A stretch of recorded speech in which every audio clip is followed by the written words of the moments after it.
Hi hello friends, welcome back to our channel. Vasudeva Kutumba ಧಾರಾವಾಹಿಯ ಒಂದು super duper ಸಂಚಿಕೆ ನೋಡ್ಕೊಂಬರೋಣ. ಸಂಚಿಕೆ ನಿಜವಾಗ್ಲೂ ತುಂಬ ಚೆನ್ನಾಗಿದೆ. ಬೇಜಾರು ಕೂಡ ಆಗುತ್ತೆ.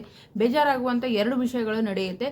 ಸೊ ಏನಂತಂದರೆ, ಸಂಚಿಕೆ ಆರಂಭದಲ್ಲಿ ಏನಾಗುತ್ತೆ ಅಂತಂದರೆ, ಈ ವಂಶಿ ಪ್ರಾಜೆಕ್ಟನ್ನು ಒಪ್ಪಿಸ್ಬೇಕು ಅಂತ ತುಂಬ ಉತ್ಸಾಹದಿಂದ ಅವರು ಬಂದಿರತಕ್ಕಂಥ ಮೇಲಧಿಕಾರಿಗಳು ಪಾರ್ಟ್ನರ್ಶಿಪಿಗೆ ಬಂದಿರ್ತಾರಲ್ಲ, ಅವರೆಲ್ಲ ತುಂಬ ಹೊಗಳ್ತಿರ್ತಾರೆ ವಂಶಿಗೂ ಕೂಡ ತುಂಬ ಖುಷಿ ಆಗ್ತಿರುತ್ತೆ. ಆದರೂ ತಮ್ಮ ಒಂದು ಇವ್ರ ಹತ್ರ ಹೇಳ್ತಿರ್ತಾನೆ, ಯಾಕೋ ನನಗೆ ಇವತ್ತು ಏನೋ ಒಂಥರ ಅನಿಸ್ತಾ ಇದೆ ಅಂತ ವರ್ಕರ್ಸ್ ಹತ್ರ.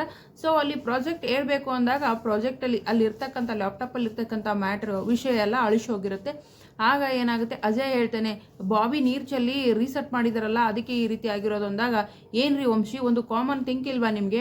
ದೊಡ್ಡ ಕಂಪ್ನಿ ನಡೆಸ್ತೀರಾ, ಏನು ಎತ್ತ ಪ್ರಾಜೆಕ್ಟ್ ಮಾಡಬೇಕಾದ್ರೆ ಈ ರೀತಿಯೆಲ್ಲ ಆಗಬಾರ್ದು ಅಂತ ಗೊತ್ತಾಗಲ್ವಾ ನಿಮಗೆ ಅಂತ ಅಲ್ಲಿ ಬಂದು ಎಂಪ್ಲಾಯ್ ಮುಂದೆಲ್ಲ ಅವಮಾನ ಆಗುತ್ತೆ. ಏನಂದರೆ ವಂಶಿಗೆ ಸಿಕ್ಕಾಪಟ್ಟೆ ಕೋಪ ಬರುತ್ತೆ.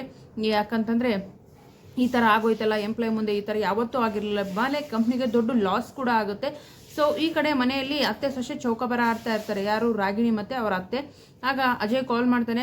ಕಾಲ್ ಮಾಡಿಬಿಟ್ಟು ನಿನಗೊಂದು ಗುಡ್ ನ್ಯೂಸ್ ಇದೆ ಅಂತ ಹೇಳ್ತಾನೆ. ಇವಳು ನೋಡಿದ್ರೆ ಮನೆಯಲ್ಲಿ ಪೂಜೆ ಪುನಸ್ಕಾರ ಅಂದ್ಕೊಂಡು ಅಜ್ಜಿ ತಾತನ ಮನಸ್ಸು ಗೆಲ್ಲಬೇಕು, ನಾನು ತಕ್ಕ ಸೊಸೆ ಆಗಬೇಕು ಅಂತ ಟ್ರೈ ಮಾಡ್ತಾ ಇರ್ತಾಳೆ. ಅದೇನೋ ಡ್ರೆಸ್ಗಳೆಲ್ಲ ತರಿಸ್ಕೊಂಡು ವೇರ್ ಮಾಡ್ಕೊಂಡಿದ್ದಾಳೆ.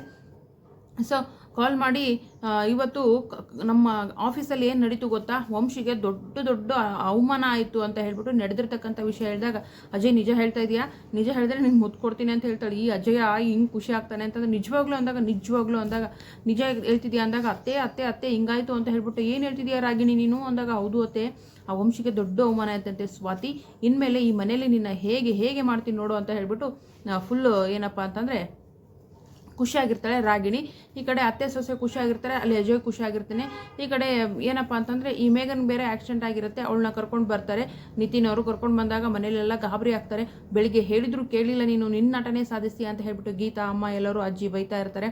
ಅಯ್ಯೋ ಅವಳನ್ನ ಬೈಬೇಡಿ, ಏನೂ ಆಗಿಲ್ಲ, ಸ್ವಲ್ಪ ಸಣ್ಣ ಏಟಾಗಿದೆ ಅಷ್ಟೇ ಅಂತ ಹೇಳಿ ನಿತಿನ್ ಕೂಡ ಹೇಳ್ತಾರೆ.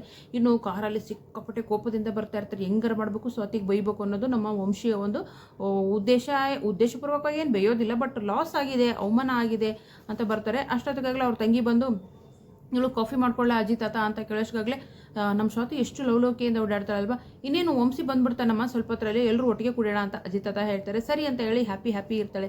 ಇರು ಖುಷಿ ಇರು, ಇನ್ನೂ ಎಷ್ಟೊತ್ತು, ಈಗ ಬಂದು ವಂಶಿ ನೀನು ಮಕ್ಕ ತೊಯ್ಯಂಗೆ ಉಗಿತಾನೆ ಅಂತ ಹೇಳ್ಬಿಟ್ಟು ರಾಗಿಣಿ ಖುಷಿ ಪಡ್ತಾ ಇರ್ತಾಳೆ.